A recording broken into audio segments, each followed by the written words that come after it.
inspiration today is reclaim. This is a word that I rarely use, and when it showed up for me recently, I assumed that I understood what it meant. I didn't even think twice about it or even think about using it as an inspiration for a practice. However, this morning, as I was considering it and I looked in a dictionary, multiple definitions of what this word means, and one just like jumped right off the page at me and was like, oh, that's it. That's the perfect yogic interpretation. I'll read it to you. To recover in a pure or usable form from refuge.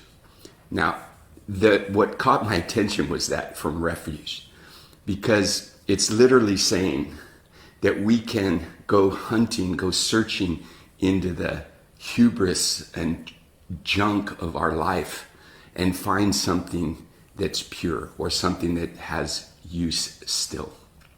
And this is so appropriate personally for me, considering what all of us have been through in the last 2 years.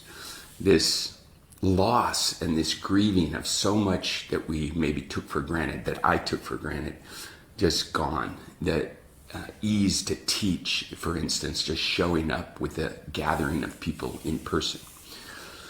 And what is important to understand is grieving in a way is that first step of something that's lost, something that isn't serving us, let's say, anymore, and it moves on. And yet,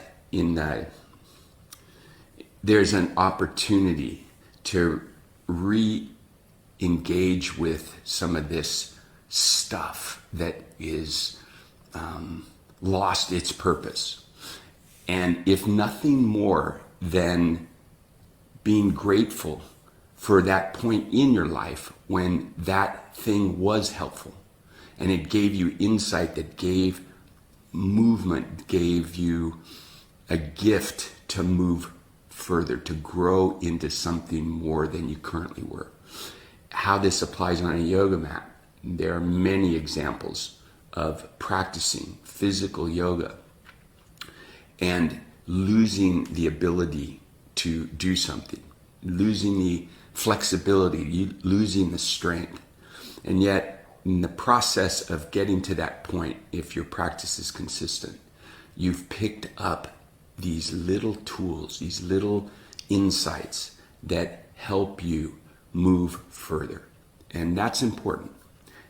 Not attached to what you were in the past, but taking what you learned in whatever experience that passed and using it to propel you forward.